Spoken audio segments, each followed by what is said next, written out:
اللہ نے فرمایا سب کے سب سجدہ کرو، سب سجدے میں چلے گئے.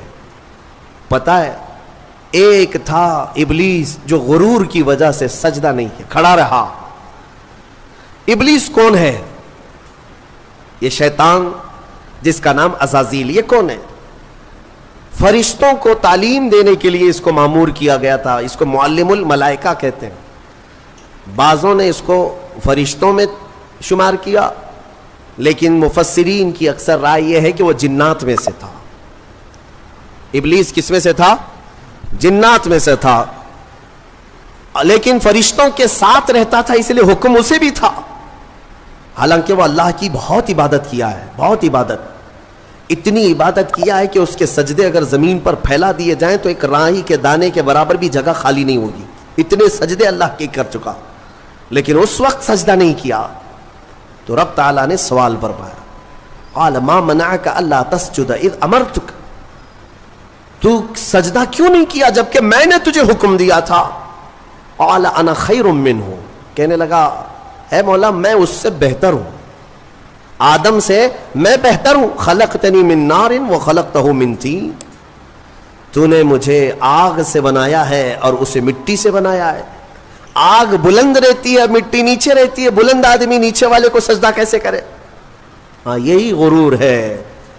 اب اس سے پتا چلا کہ کائنات کا سب سے پہلا گناہ وہ تکبر ہے، غرور، گھمنڈ، میں پن، کہ میں یہ ہوں اس کے سامنے کیوں جھکوں. یہ ابلیس کی یہیں سے خصلت شروع ہوئی. اللہ تعالیٰ نے فرمایا تو نے آدم کو دیکھا لیکن یہ نہیں دیکھا کہ حکم میرا تھا، حکم اللہ کا تھا. فاخرج منہا فإنک رجیم، آج سے تو ہمارے دربار سے نکل جا، اس لیے کہ تو مردود ہو گیا، راندہ بارگاہ، ہمیشہ کے لیے اس کو مردود قرار دے دیا گیا. یہ واقعہ میں بتا رہا ہوں آپ کو، یہ آج سورہ اعراف کے شروع میں ہی آیا. تو ابلیس نے کہا اے اللہ تو نے مجھے نکال دیا اپنے دربار سے، فرشتوں کی جماعت سے، انظرنی الی یوم یبعثون، بس مجھے قیامت تک کی مہلت دے دے. بس وہ رب تعالیٰ سے ڈائریکٹ چیلنج کر رہا ہے، اللہ سے چیلنج کر رہا ہے، مجھے تو ٹائم دے دے. بس کیا کرے گا؟ کہتا ہے قال رب بما اغویتنی لاقعدن لهم صراطک المستقیم، بس تو مجھے ٹائم دے دے، قیامت تک تیرے جتنے بندے آئیں گے میں سیدھے راستے پر بیٹھ جاؤں گا. ثم لآتینہم من بین ایدیہم ومن خلفہم وعن ایمانہم وعن شمائلہم ولا تجد اکثرہم شاکرین. کہتا ہے میں تیرے سیدھے راستے پر بیٹھوں گا، جو بھی اس راستے سے گزرے گا، کبھی میں اس کے سامنے سے آؤں گا، کبھی پیچھے سے، کبھی دائیں سے، کبھی بائیں سے، کسی نہ کسی طرح اس کو اس راستے سے میں ہٹا دوں گا. اے رب تیرے بندوں میں تو شکر کرنے والے نہیں پائے گا. اللہ کو یہ چیلنج کر رہا ہے. دوسری آیتوں میں یہ تک کہا اس نے قال فبعزتک لاغوینہم اجمعین، تیری عزت کی قسم اے اللہ. عزت اس کو بھی معلوم ہے اللہ تعالیٰ، اور قسم بھی اللہ کی عزت کی کھا کر کہہ رہا، تیری عزت کی قسم میں تیرے سارے بندوں کو گمراہ کروں گا، سارے بندوں کو گمراہ کروں گا. رب تعالیٰ سے چیلنج کیا. رب نے فرمایا قال انک من المنظرین، جا تجھے ٹائم دیا جاتا ہے، مہلت ہے تجھے، جتنا ٹائم چاہیے پورا لے لے. ٹائم ہی نہیں طاقت بھی دے دی گئی، قوت بھی دے دی گئی. دنیا میں جتنی تیزی سے ایک جگہ سے دوسری جگہ جانا ہے سب تجھے دے دیا گیا، جا بہکا لے. کتنوں کو بہکاتا ہے؟ ان عبادی لیس لک علیہم سلطان. اللہ فرماتا ہے تو پوری کوشش کر لے، میرے کچھ بندے ایسے ہوں گے جن پر تیرا داؤ نہیں چلے گا، نہیں چلے گا، تیرا داؤ نہیں چلے گا. رب تعالیٰ نے بھی فرمایا تو پوری کوشش کر لے لیکن تیرا داؤ میرے کچھ بندوں پر نہیں چلے گا. وہ کون سے بندے ہیں؟ ان بندوں کے بارے میں ابلیس بھی مان گیا، شیطان بھی مانا، کہنے لگا ہاں ہے تیرے کچھ بندے. وہ کون ہیں؟ الا عبادک منہم المخلصین، یہ وہ بندے، ہاں مولا تیرے کچھ بندے ایسے ہوں گے جن پر میرا داؤ نہیں چلے گا. وہ کون ہے؟ وہ بندوں کی جماعت کو مخلصین کی جماعت کہا جاتا ہے کہ وہ اگر عبادت کرتے ہیں تو نہ ادھر دیکھتے نہ ادھر دیکھتے ہیں، وہ خالص تیری رضا کے لیے کرتے ہیں. تو جو لوگ دنیا میں صرف اور صرف اللہ کی رضا کے لیے نیک کام کرتے ہیں، یقین کے ساتھ میں کہتا ہوں ان پر شیطان کا داؤ بھی نہیں چلے گا. شیطان ان لوگوں کو نہیں گمراہ کرے گا. مخلصین کی جماعت. مخلصین کون ہے میرے عزیزو؟ دکھاوے کے لیے کرنے والے مخلصین نہیں، اپنے رب کی رضا کے لیے. یہاں پر ایک روایت ملتی ہے قیامت کے دن جنتیوں کا جب انصاف ہو جائے گا نا، پورے جنتی ایک طرف ہوں گے. ان جنتیوں میں بھی 3 کیٹیگری ہیں. جنتیوں میں بھی 3 جماعتیں ہیں.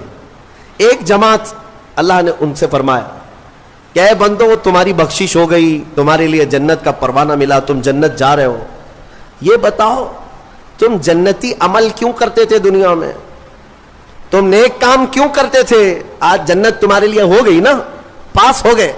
پاس ہونے کے بعد پوچھا جا رہا ہے تو وہ جماعت کہتی ہے اے مولا ہمیں تیری دوزخ سے بہت ڈر لگتا تھا، بہت ڈر لگتا تھا اس کے ہولناک عذابات، اور تیری دوزخ سے ڈر کر کے ہم نیک کام کرتے تھے.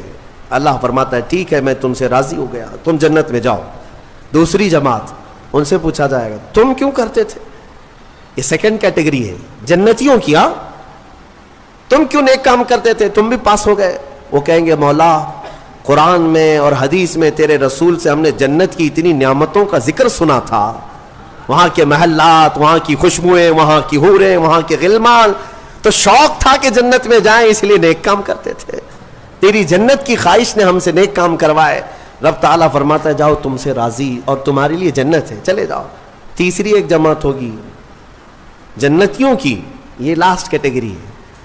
ان سے پوچھا جائے گا میاں آپ بھی پاس ہو گئے، جنت میں جا رہے ہو نیکیوں کی وجہ سے، تم کیوں نیکیاں کرتے تھے؟ وہ کہیں گے کہ مولا ہم نہ جنت کے لیے کرتے تھے نہ دوزخ کے لیے، ہم تو خالص تیری رضا کے لیے کرتے تھے، تو راضی ہو جا، بس ہمارا مقصد اتنا تھا. تو رب تعالیٰ فرمائے گا جاؤ میں تم سے راضی ہو گیا اور جنت میں جاؤ. وہ جماعت کھڑی ہو جائے گی نہیں نہیں نہیں جنت میں نہیں جانا ہے. اگر جنت میں جائیں گے تو پھر بدلہ ہو جائے گا، معاوضے کے طور پر ہو جائے گا. پھر ہم کو اندر جانے کے بعد دوسرے لوگ تانا ماریں گے تم بھی جنت کے لیے کرتے تھے، وہاں بولے کچھ اور ہو، ہم نہیں جائیں گے جنت میں. رب تعالیٰ پھر دوبارہ فرمائے گا کیا ہے مومنوں میں تم سب سے راضی ہوں، تم میری رضا کے لیے کر رہے تھے، میں راضی ہوا، جاؤ جنت میں. وہ کہیں گے مولا نہیں جنت میں جائیں گے تو پھر یہ مسئلہ آ جائے گا کہ تم جنت کے لیے کیا کرتے تھے، ہم تو تیری رضا کے لیے کرتے تھے. یہاں تک کہ روایت میں فرمایا گیا فرشتوں کو حکم ہوگا کہ ان کو بیڑیاں پہنا اور کھینچ کے جنت میں لے جاؤ. یہ مخلصین کی جماعت تھی. یہ لالچ میں عبادت نہیں کیے اور نہ ہی ڈر کر کے کیے، یہ خالص اللہ کی رضا کے لیے. اور اسی جماعت کے بارے میں شیطان بھی کہتا ہے ان پر میرا داؤ نہیں چل سکے گا، ان پر میرا حربہ نہیں چل سکے گا. اس لیے میں مومنوں سے گزارش یہ کرتا ہوں کہ اعمال میں اخلاص پیدا کرو. اخلاص صرف اور صرف اللہ کے لیے، نہ کسی کو ڈر کر، نہ کسی کے لیے عبادتیں نہیں، اللہ کے لیے. تم اپنی آخرت کو سوچو. میں ایک بزرگ کے متعلق پڑھا تھا 30 سال تک انہوں نے پہلی صف میں نماز ادا کی جماعت کے ساتھ، ایک نماز بھی نہیں چھوٹی، تکبیر اولیٰ بھی نہیں چھوٹی. 30 سال تک، توجہ چاہتا ہوں، 30 سال تک ایک نماز میں ایک جماعت نہیں چھوٹی اور پہلی تکبیر بھی نہیں چھوٹی، پہلی صف میں کھڑے رہتے تھے. 30 سال کے بعد ایک دن مغرب میں آئے تو ایک رکعت ہو گئی. 30 سال کے بعد ایسا موقع آیا، پیچھے رہ گئے. تو پھر جب آئے دیکھا کہ صفیں تو لگ گئی ہیں، پیچھے جگہ مل رہی تھی، تو انہوں نے شرم کے مارے، ڈر کے مارے، سب لوگ کیا کہیں گے ابھی 30 سال سے جس کی جگہ پکی ہے آج تو ہے نہیں، چھوٹ گیا پیچھے، تو پیچھے سے ہی گھر چلے گئے. گھر چلے گئے، گھر میں جا کر نماز پڑھ لیا. عشاء میں اس ڈر سے نہیں آئے کہ سب لوگ سوال کریں گے مغرب میں کہاں تھے کہاں تھے کہاں تھے. تو اس زمانے میں ایک بڑے بزرگ تھے، انہوں نے پوچھ لیا کہ فلاں صاحب جو رہتے تھے پہلی صف میں، جن کا ریکارڈ تھا 30 سال کا، وہ کہاں ہیں؟ کہا کہ حضور پتہ نہیں، مغرب میں بھی نہیں آئے، عشاء میں بھی نہیں آئے. کہا کہ چلو دیکھ لیتے ہیں، کہیں بیمار تو نہیں ہو گئے، کچھ تو ہوا نہیں تکلیف. گئے تو گھر میں بیٹھے ہوئے تھے، پوچھا کہ کیا بات ہے مغرب میں بھی نہیں عشاء میں بھی نہیں؟ کہا مغرب میں آیا تھا لیکن ایک رکعت ہو گئی تھی، میں شرم کے مارے پہلی صف میں نہیں آیا. پہلی صف میں جگہ نہیں مل رہی تھی. شرم کے مارے میں پیچھے نہیں کھڑا ہوا کہ لوگ کیا کہیں گے. میں واپس گھر میں آ کر نماز پڑھ لیا. اس بزرگ نے ان سے کہا جو 30 سال کی عبادت کر چکے تھے, کہا کہ اے بندے جا پچھلے 30 سال کی نمازوں کو پھر سے ریپیٹ کر لے, دوہرا لے, اس لیے کہ جو تو نے نمازیں پڑھی وہ صرف اسی نیت سے پڑھی کہ لوگ کیا کہیں گے, لوگ کیا کہیں گے. تجھے اس بات کا خیال نہیں ہے کہ تو عبادت اللہ کے لیے کرتا ہے, جا پچھلے 30 سال کی نمازیں اعادہ کر لے, پھر سے پلٹا لے. عزیزان گرامی, اخلاص ایک بڑی دولت ہے, اللہ تعالیٰ اپنے مخصوص بندوں کو عطا کرتا ہے. بات میں یہاں پر سمیٹتا ہوں کہ ابلیس لعین آدم علیہ السلام کو سجدہ نہ کیا, غرور اور گھمنڈ میں اللہ تبارک و تعالیٰ سے چیلنج کر کے نکلا. اسے اللہ نے ٹائم دیا, وقت دیا قیامت تک کا, اور وہ بہکاتا گھوم رہا ہے ابھی بھی. ہاں بس رمضان میں قید ہوا ہے, رمضان میں شیاطین کو قید کیا گیا, یہ حدیث پاک سے ثابت ہے. ابھی تو ہے نہیں, ہماری محفل میں بھی نہیں ہے, اور ابھی رمضان میں کہیں ہے نہیں, لیکن پھر بھی کچھ لوگ ابھی بھی روزہ چھوڑتے ہیں. یہ کون سے شیطان ہیں؟ نماز میں نہیں آتے, پھر یہ کون ہیں؟ ان کو کون سلاتا ہے؟ ان کو کون؟ شیطان کا کوئی خلیفہ ہے؟ شیطان کسی کو اپنی ڈیوٹی دے کر کے گیا ہے؟ یہاں پر نفس امارہ ہے, وہ ہر ایک کے اندر ہے. انشاءاللہ پھر آگے کبھی میں عرض کروں گا, وہ ہر انسان کے پاس ہے. جس نفس نے شیطان کو بھی گمراہ کیا تھا وہ نفس تو ہمارے پاس ہے. نفس ایک بہت ہی خطرناک چیز ہے. اسی سے لڑنے کو میرے آقا نے جہاد اکبر کہا. جو اپنے نفس کے خلاف لڑائی کرے گا وہ جہاد اکبر ہے, بڑا جہاد ہے. تو بہرحال آدم علیہ الصلاۃ والتسلیم کی پیدائش ہوئی اور آپ کو وہاں سے جنت میں رکھا گیا. اب یہاں پر کچھ باتیں مجھے عرض کرنی ہے, وہ یہی ہے کہ آدم علیہ السلام کو جب ساری چیزوں کے نام بتائے گئے اور سب کچھ علم دیا گیا اور پھر جنت میں رکھا گیا. جنت کیسی ہے؟ وہاں کسی چیز کی کمی ہے؟ کوئی چیز کی کمی نہیں, ساری نعمتیں ہیں. لیکن اس کے باوجود آدم علیہ السلام کو کچھ بے قراری تھی. کیوں؟ اس لیے کہ انسان جو ہے تنہا نہیں رہتا, انسان کو کوئی دوسرا انسان چاہیے.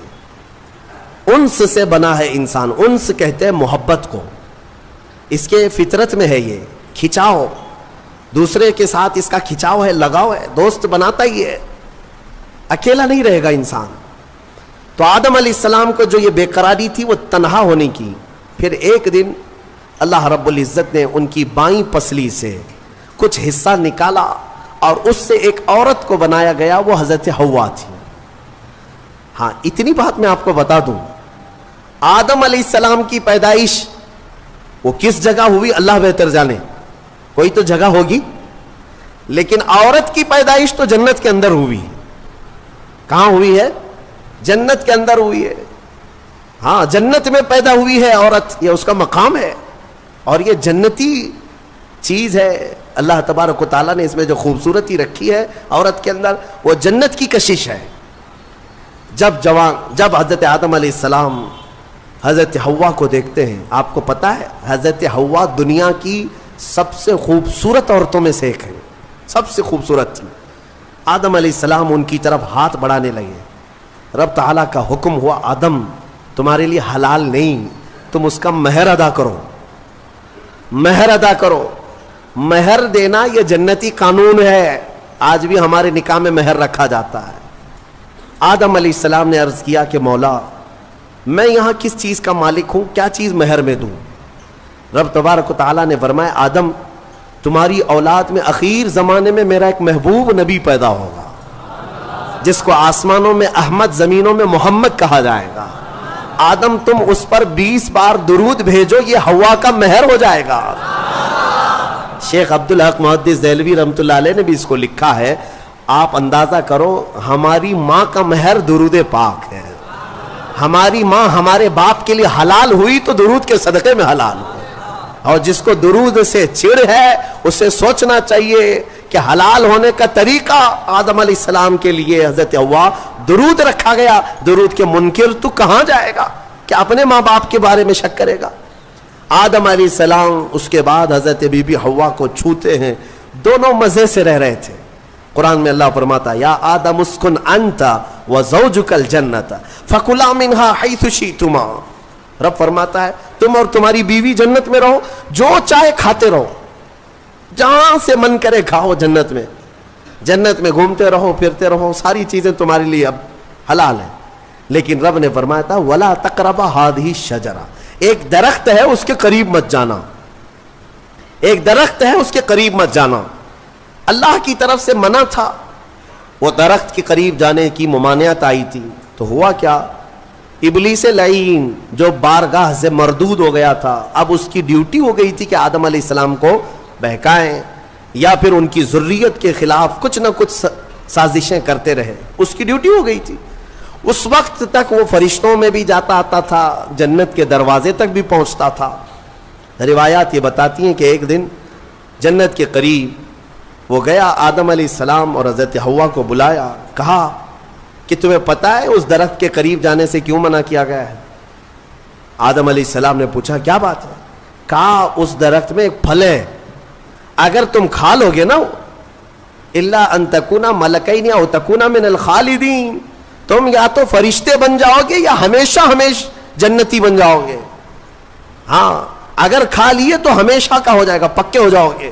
اس لیے تمہیں روکا گیا ہے، کھانے سے روکا گیا ہے کہ تم کنٹینیو نہ ہو جاؤ، یہاں پہ ہمیشہ کے نہ ہو جاؤ. آدم علیہ السلام اس کی باتوں میں نہیں آئے، لیکن اندر آنے کے بعد حضرت حوا بار بار کہنے لگیں آدم علیہ السلام سے کہ ایک بار پھل کھا کے تو دیکھتے ہیں، کھا کر کے تو دیکھتے ہیں. حضرت آدم علیہ السلام نے منع کیا. رب تبارک و تعالیٰ نے قریب جانے سے منع کیا ہے، وَلَا تَقْرَبَ هَذِهِ الشَّجَرَةَ. اب یہاں پر شیطان نے ایک لاجک سکھائی، منطق. ہاں قریب جانے سے منع کیا نا، درخت کا پھل کھانے سے تھوڑی نہ منع کیا. تو حضرت بی بی حوا نے پھل توڑ کر کے آدم علیہ السلام کو بھی پیش کیا، خود بھی کھائیں. جیسے ہی ان دونوں نے کھائے، قرآن میں اللہ فرماتا ہے دونوں کے کپڑے اتر گئے، لباس اتار لیا گیا، پورا کا پورا لباس اتار لیا گیا. جنت کے کچھ درختوں کے پتوں سے انہوں نے اپنا جسم چھپایا. پھر فوراً حکم آیا اللہ کا، قال اہبطوا، اتر جاؤ تم سب کے سب، تم سب اتر جاؤ جنت سے، زمین پر جاؤ. اس لیے کہ اللہ تعالیٰ نے جس چیز سے روکا تھا تم نے وہ کھا لیا. آدم علیہ السلام کو بھی اتارا گیا، بی بی حوا کو بھی اتارا گیا. جنت میں اور جنہوں نے ان کا تعاون کیا تھا سب کو اتارا گیا، زمین پر بھیج دیا گیا. اور پھر الگ الگ آدم علیہ السلام کو سرندیپ پہاڑ پر جو سری لنکا میں ہے آج، حضرت حوا کو جدہ میں سعودی عرب میں. اتنا لمبا فاصلہ، اور پوری بھری دنیا میں دو ہی لوگ ہیں اور ایک ادھر ایک ادھر. رب تبارک و تعالیٰ نے اتارا اور پھر یہ فرمایا ایک مدت تک تم کو زمین میں ٹھہرنا ہے اور پھر میری طرف لوٹ کر کے آنا ہے. آدم علیہ السلام اس بات پر روتے رہے، بہت روئے، تقریباً 350 سال روئے. سب سے زیادہ رونے والوں میں آدم علیہ السلام کا نام آتا ہے. پھر ایک دن ایسا ہوا کہ آدم علیہ السلام نے اللہ تعالیٰ کی بارگاہ میں یوں عرض کیا کہ جب میری آنکھ کھلی تھی، سب سے پہلے حضرت آدم علیہ السلام کی روح ڈالی گئی، آنکھ کھلی تھی تو سب سے پہلے آدم علیہ السلام کی نظر جس چیز پہ پڑی تھی وہ لا الہ الا اللہ محمد الرسول اللہ. اللہ تعالیٰ نے اپنے نام کے ساتھ ایک اور نام رکھا تھا. آدم علیہ السلام نے اللہ کی بارگاہ میں یوں عرض کیا کہ مولا، جس کا نام تو اپنے نام کے ساتھ آسمانوں میں رکھا اس کے طفیل میری توبہ قبول فرما. فوراً رب تبارک و تعالیٰ نے جبرائیل امین کو بھیجا، جاؤ آدم کی توبہ قبول ہوئی، اس لیے کہ محبوب کا وسیلہ لیا گیا. ہاں اسی لیے ہمارے امام بریلی کے تاجدار فرماتے ہیں وہ جہنم میں گیا جو ان سے مستغنی ہوا، ہے خلیل اللہ کو حاجت رسول اللہ کی، ہے خلیل اللہ کو حاجت رسول اللہ کی، عرش حق ہے مسند رفعت رسول اللہ کی، دیکھنی ہے حشر میں عزت رسول اللہ کی. یہ اتنا ہی نہیں میرے عزیزوں، تمہیں کیا خبر، قیامت کے دن کے بارے میں بھی اعلیٰ حضرت فرماتے ہیں خلیل و نجی مسیح و صفی سبھی سے کہیں نہ بنی. قیامت کے دن یہ قوم کہاں جائے گی؟ سارے نبیوں کے پاس جائے گی. سب کیا کہیں گے؟ میرے علاوہ کسی اور کے پاس جاؤ. ہاں حضور فرمائیں گے آؤ میں تمہاری شفاعت کے لیے ہوں. اس کو اعلیٰ حضرت فرماتے ہیں خلیل و نجی مسیح و صفی سبھی سے کہیں کہیں نہ بنی، یہ بے خبری کی خلق پھری کہاں سے کہاں تمہارے لیے۔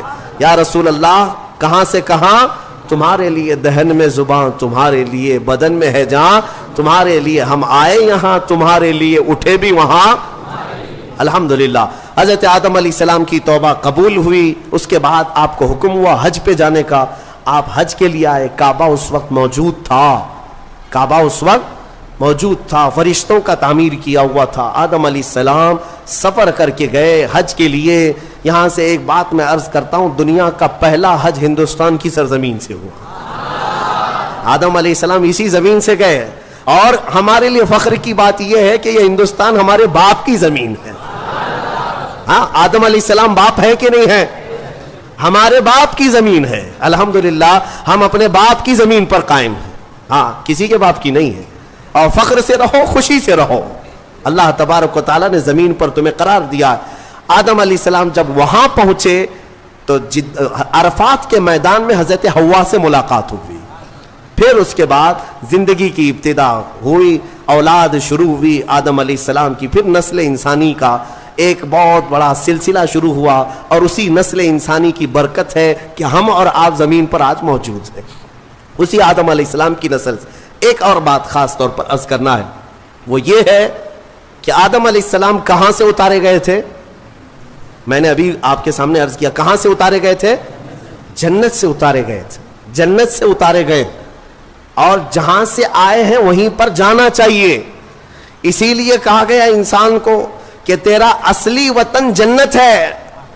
تیرا اصلی وطن کیا ہے؟ جنت ہے۔ بچہ جب ماں کے پیٹ سے پیدا ہو کر کے دنیا میں آتا ہے تو روتا آتا ہے نا، دیکھا ہے نا آپ نے، روتے ہوئے آتا ہے۔ کیوں روتے ہوئے آتا ہے؟ بزرگوں نے فرمایا، خود میرے مرشد گرامی حضور تاج الشریعہ رحمۃ اللہ تعالی تشریف فرماتے تھے کہ بچہ روتا ہوا اس لیے آتا ہے کہ اس کا اصلی وطن چھوٹ گیا۔ کون سا؟ جنت میں تھی، ہماری روحیں آنے سے پہلے کہاں تھی؟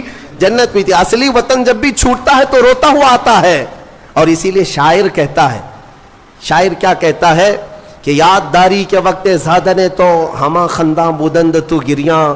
اے انسان تجھے معلوم ہے جب تو پیدا ہوا تھا سب ہنس رہے تھے اور تو رو رہا تھا، ماں بھی ہنس رہی تھی، باپ بھی ہنس رہا تھا، خوشی میں سب پیڑے بانٹ رہے تھے، جلیبیاں بانٹ رہے تھے، ہیں سب خوش تھے کہ تو پیدا ہو، لیکن تم کیا کر رہے تھے؟ تم تو روتے ہوئے آئے تھے۔ آ چنا زی کے وقت مردنے تو ہما گریاں بودند تو خنداں۔